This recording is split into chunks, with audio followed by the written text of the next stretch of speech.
think that we need to put the issues in proper perspective.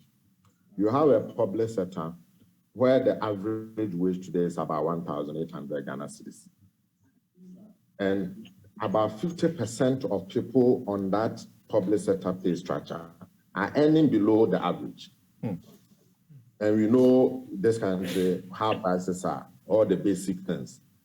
So for example, in our program this week, we show that it is not only government that has a budget deficit.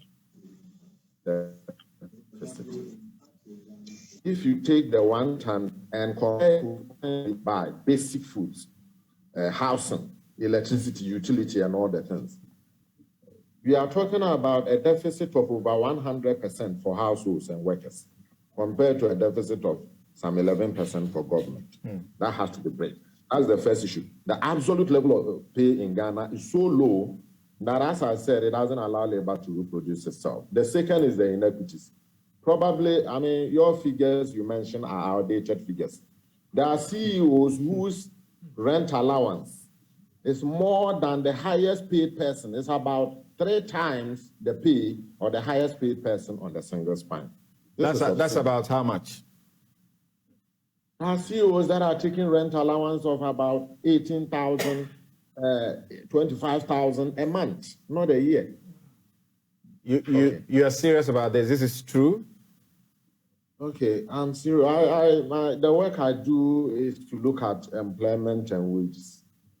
There are, and you see, the fair wages man just says that they are collaborating and they are trying to streamline. The Fair Wages Act, the last of the functions of the fair wages is to negotiate pay in the public sector where public funds are being used. You can check the law.